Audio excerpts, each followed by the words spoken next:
আসলেন, এসে থাকতে শুরু করলেন। দিন গড়িয়ে রাত আসে, মাস গড়িয়ে বছর আসে। ঠিক 940 বছর পর মালাকুল মাউত আদম আলাইহিস সালামের কাছে আসলেন। বললেন, আনা মালাকুল মাউত উকিলা বিকুম, আপনাদের জন্য আল্লাহ আমাকে বানিয়েছে রূহ কবজ করতে। ও আদম, আবুল বাশার, পৃথিবীর প্রথম মানব, প্রথম নবী, আপনার সময় শেষ, রেডি হন। কি হন? খেলা শুরু হবে, এখনই রূহ কবজ করে নিয়ে যাব।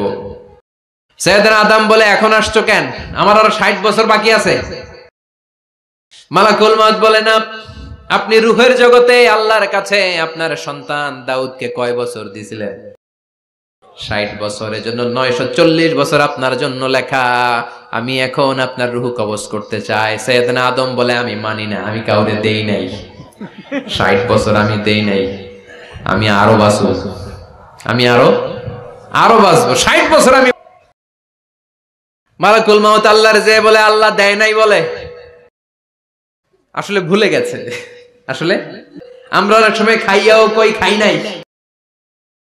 অনেক কিছু আপনি দিছিলেন কিন্তু ভুলে যাই, গলার নিচ দিয়ে নামার পরে কই তুমি কিচ্ছু দেও নাই। আছে না নাই? নাসিয়া আদম ফানাসিয়া বানু, আদম আলাইহিস সালাম ভুলে গেছেন, তাই আমরাও ভুল করি, ঠিক কি না? এজন্য আমাদের নেতারাও বলে এটা দেব ওটা দেব, নির্বাচনের পর সব ভুলে যায়। আছে না নাই? ওই যে আদম আলাইহিস সালাম ভুলছে, আমরাও ভুলে যাই। ওনাদের দোষ কি? ভুলে যায়, বেমালুম ভুলে যায়। আল্লাহ বললেন, মালাকুল মাউত আর জোরাজুরি করো না।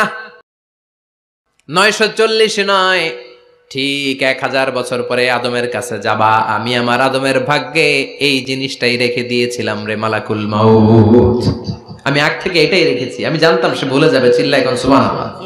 তার মানে পৃথিবীর সবচাইতে লম্বা মানুষ, 60 হাত লম্বা, এত শক্তিশালী আদম আলাইহিস সালাম শ্রীলঙ্কাতে প্রথম নেমেছিলেন। এক লাফ দিলে আধা মাইল চলে যাইতেন। সুবহানাল্লাহ।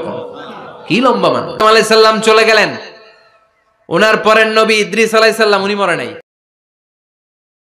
ইদ্রিস আলাইহিস সালাম মরছে, কে বলছে? উনিও মরেছেন। তবে ওনার মৃত্যুর আজীব এক ঘটনা আছে, অনেক লম্বা কথা। এক ফেরেশতার সাথে ওনার বন্ধুত্ব হয়েছিল, বলেছিলেন আমি আকাশ দেখতে চাই, আল্লাহর কাছে অনুমতি চাই। আল্লাহ বলল, ঠিক আছে, ইদ্রিসকে আকাশে ঘুরাও। প্রথম আকাশে ঘুরলেন, দ্বিতীয় আকাশে ঘুরলেন, তৃতীয় আকাশে ঘুরলেন, চতুর্থ আকাশে ঘুরলেন। ইন দ্য মিন টাইম চতুর্থ আসমানে মালাকুল মাউত পৃথিবীর দিকে নেমে আসছিল। ওই ফেরেশতা বলে, মালাকুল মাউত আপনি কই যান? মালাকুল মাউত বলে, একটু আগে আল্লাহ ফরমান জারি করেছে, চতুর্থ আসমানে আমার নবী ইদ্রিসের রূহ কবজ করো। সুবহানাল্লাহ। আমি বললাম, আল্লাহ আপনার পাঠানো নবী সাইয়েদনা ইদ্রিস থাকে দুনিয়ায়, চতুর্থ আসমানে পামু কই? আল্লাহ। আমি দৌড় দিলাম, এসে দেখি ইদ্রিস আলাইহিস সালাম এখানে রেডি। সুবহানাল্লাহ। ওয়া রাফা'নাহু মাকানান আলিয়্যা। ইদ্রিস আলাইহিস সালামের রূহ কবজ দুনিয়ায় হয় নাই, চতুর্থ আকাশের মধ্যে হয়েছে। একটু চিৎকার করে পড়বেন সুবহানাল্লাহ।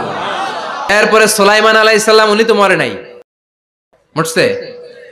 উনি জিন চালাইতো, উনিও মরবে। শক্তিশালী একজন নবী ছিল। উনি মালাকুল মাউতকে বলেছিলেন, মালাকুল মাউত আমার মৃত্যুর সুয়াইয়া, সামান্য কিছু আগে আমারে বইলো, আমার একটা কাজ আছে।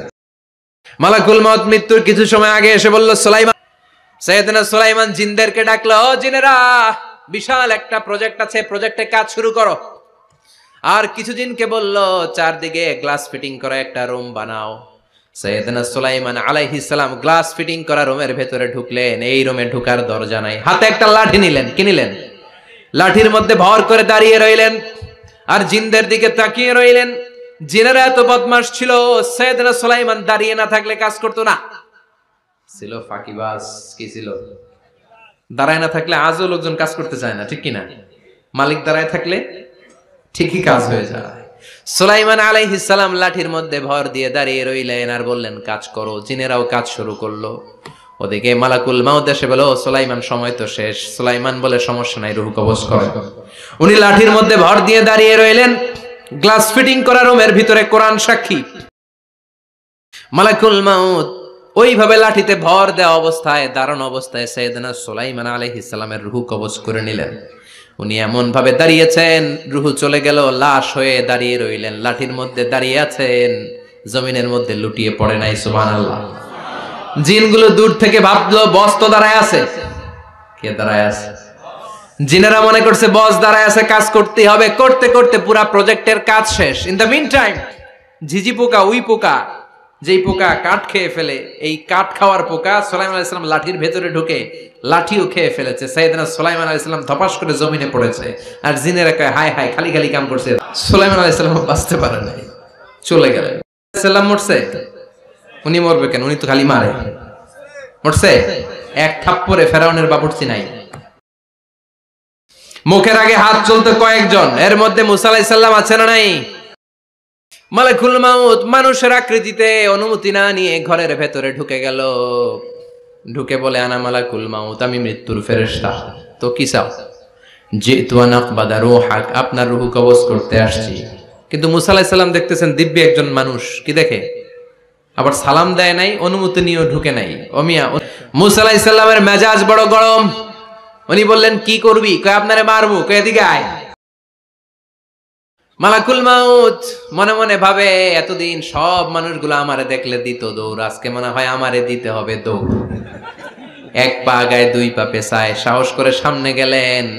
আবার মুসা আলাইহিস সালাম দিলেন এরকম থাপ্পড়।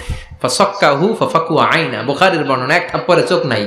ঠিকই মালাকুল মাউত দৌড়, এক দৌড়ে আল্লাহর কাছে। আল্লাহ বললেন রাখো, এটা মুসা আলাইহিস সালাম, তার মেজাজ বড্ড গরম, আমাকে কথা বলতে হবে। আল্লাহ বললেন মুসা, বুখারীর বর্ণনা, গরুর পিঠের উপর হাত রেখে দাও। রাখা হলো। তোমার হাতের নিচে গরুর যত পশম, প্রত্যেক পশমের বিনিময়ে এক এক বছর করে হায়াত বাড়িয়ে দিলাম। মুসা আলাইহিস সালাম অনেক চালাক নবী, উনি বললেন আল্লাহ আমার হাতের নিচে যদি গরুর 2000 পশম থাকে, তার মানে 2000 বছর হায়াত বাড়িয়ে দিলেন, কিন্তু এক্সট্রা হায়াত যখন শেষ হয়ে যাবে এরপরে কি হবে? আগে ওইটা বলেন। আল্লাহ বললেন সুম্মাল মাউত, তারপরে তো মুসা মরতেই হবে, আসতেই হবে। সাইয়েদনা মুসা আলাইহিস সালাম বললেন ফাল আনা, তাহলে আর দেরির দরকার নাই, এখনই আমি আপনার কাছে চলে যেতে চাই। মালাকুল মাউত মুসা আলাইহিস সালামের রূহ নিয়ে উড়াল দিলেন। সুবহানাল্লাহ। বাঁচতে পারছে? ইন্তেকালের আগে বিশ্বনবী প্রচন্ড অসুস্থ হলেন। মা আয়েশারে ডেকে বললেন আয়েশা, মনে হয় আমি বাঁচব না। ওই যে খায়বার বিজয়ের দিন, খায়বার দুর্গ বিজয় করার পরে এক ইহুদি মহিলা আমার দাওয়াত দিয়েছিল। ওই দাওয়াত খেতে যাওয়ার পরে গোশতের মধ্যে বিষ মাখানো হয়েছিল রে আয়েশা। ওই বিষ মাখানো খাসির গোশত খেয়ে যে ব্যথা আমার পেটে উঠেছিল, আজ আবার সেই ব্যথা উঠেছে। বিশ্ব নবী ওই বিষ খাওয়ানো গোশতের কারণে ইন্তেকাল করেছেন, তার মানে বিশ্ব নবী শাহীদ। জামা আল্লাহু বাইনান নবুওয়া ওয়াশ শাহাদা, আল্লাহ বিশ্ব নবীকে শুধু নবী বানায় নাই, শহীদ হিসেবে কবুল করেছে। সুবহানাল্লাহ কইবেন না? প্রচন্ড অসুস্থ, উনি ছাড়া মসজিদে নববীতে কেউ ইমামতি করার সাহস পায় না। বিশ্বনবী বললেন আবু বকর তুমি যাও, আবু বকরও যায় না। বিশ্বনবী বললেন পানি আনো। বিশ্বনবী পানি দিয়ে ওযু করলেন। ওযু করে কয়েকজন সাহাবীকে ধরে উঠতে চাইলেন, আবার ধপাস করে বেহুশ হয়ে পড়ে যায়। বিশ্বনবী উঠতে পারে না। আবার বললেন ঠান্ডা পানি আনো। পানির ভেতরে বিশ্বনবী দুই হাত ঢুকিয়ে দিয়ে ঠান্ডা ভিজা হাত দিয়ে চেহারার মধ্যে মাসে করলেন, আর বললেন ইন্নালিল মাউতিলা সাকারাত, হায়রে হায়রে মৃত্যুর যে কি কষ্ট। ও মিয়া, বিশ্বনবী যদি মৃত্যুর কষ্টে কাতরায়, আমাদের অবস্থা কি? আমাদের নসিবে কি আছে? আল্লাহ তুমি বাঁচাও, পড়ে না আমি। বিশ্বনবী কাঁদছেন, সাহাবারা একের পর এক দেখতে আসে, কান্নার রোল পড়ে গেল চারদিকে। বিশ্বনবীর কলিজার টুকরা নয়নের পুটুলি সাইয়্যিদাতুনা ফাতিমা বিশ্বনবীর কান্না সহ্য করতে পারে না। বিশ্বনবীকে ধরে ফাতিমা, সাইয়্যিদাতুনা ফাতিমা বিলাপ করা শুরু করে দিলেন, চিৎকার দিয়ে কান্নাকাটি শুরু করে দিলেন, আর বললেন ওয়া কুরবাবা, ওয়া কুরবাবা, হায় হায় আমার বাবার কি কষ্ট। বিশ্বনবী বললেন ফাতেমা তুমি কেঁদো না, আমার কষ্ট আজকের পরে আর থাকবে না, আজকে তোর বাবার সব কষ্ট বন্ধ হয়ে যাবে। কি যেন কানে কানে বললেন, ফাতেমা আরো কেঁদে দিল। আবার কানে কানে কি যেন বললেন, ফাতেমা হেসে দিল। বিশ্বনবীর ইন্তেকালের অনেক পর মা আয়েশার কাছে ফাতেমা বললেন, আমি যখন প্রথমে কেঁদেছিলাম আব্বা বলেছিল আমি আর বাঁচব না রে ফাতেমা। আবার কানে কানে একটা কথা বলার পরে হেসেছিলাম, আব্বা বলেছিল আমার পরে আমার পরিবার বর্গের মধ্য থেকে সর্বপ্রথম তোমার সাথে আমার দেখা হয়ে যাবে রে ফাতেমা। অল্প কয়েক মাসের ব্যবধানে সাইয়্যিদাতুনা ফাতেমা উনিও ইন্তেকাল করলেন। বিশ্বনবী শোয়া থেকে উঠতে পারে না। এক সাহাবীকে দেখলেন মেসওয়াক করছে। বিশ্বনবী মেসওয়াকের দিকে তাকিয়ে রইলেন। বিশ্বনবীর নিথর দেহটা পড়ে আছে। আয়েশারা যে বলবে আয়েশা মেসওয়াক দাও, বলতে পারে না। মা এসা বুঝতে পেরে মেসওয়াক আনলেন, বিশ্বনবীকে মেসওয়াক করিয়ে দিলেন। এবার বিশ্বনবী বললেন, ও আবু বকর শোনো, আল্লাহ আমাকে অপশন দিয়েছে। কি দিয়েছে? আল্লাহ বলেছে নবী আজীবন থাকতে চাইলে থাকেন, আর আসতে চাইলে চলে আসেন।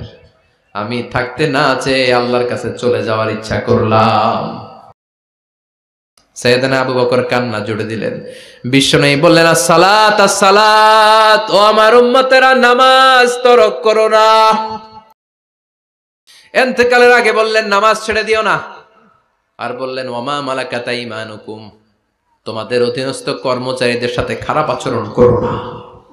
ঘাম শুকানোর আগে পয়সা দিয়ে দিও।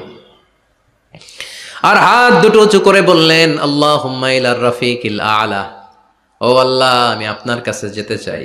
এই কথাটা বলে বিশ্বনবীর হাত দুইটা ধপাস করে জমিনে পড়ে গেল। বিশ্বনবীও চলে গেলেন। থাকতে মরণের আগে ঈমান নিয়ে মরার দরকার আছে না নাই?